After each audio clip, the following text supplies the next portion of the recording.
Well, Algerians have overwhelmingly approved a government peace plan. It's aimed at ending a 10-year civil war in which 100,000 people were killed. ANN's Ali Oudjana has the story. 79.49%. A large majority of more than 97.36% of Algerians has backed the Charter for Peace and National Reconciliation, the Algerian Interior Minister announced today. The participation rate was 79.49%.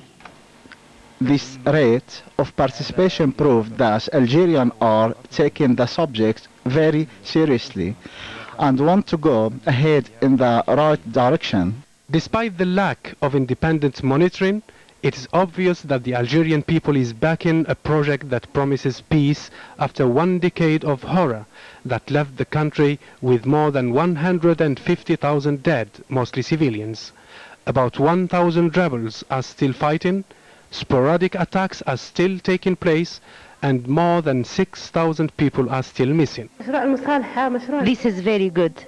I hope it will lead to reform and stability. The approved Algerian Charter for Peace and National Reconciliation aims to end judicial proceedings for Islamist rebels who lay down arms, but it denies pardon to those who committed massacres, rapes, or bombings in public places.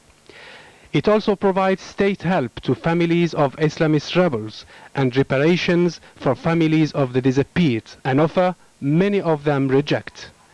But the snag in this charter, according to the democratic opposition and the human rights organizations, is the forbidding of any blame falling on security forces. They are accused of responsibility for the disappeared persons. Give us back our children. Give us justice and truth. Give us our children dead or alive. It is the second time that the Algerian President Abdelaziz Bouteflika has asked the people in a referendum to approve his project to turn the page on what he calls a national tragedy. The first time was in 1999, few months after his controversial election as President of the Republic, and the results, although overwhelming approval, didn't lead to the peace Algerians are still so desperately looking for 6 years later. Well, tension is mounting on the North African coast as Spain and Morocco mobilized more than 1,000 soldiers. They're trying to quell a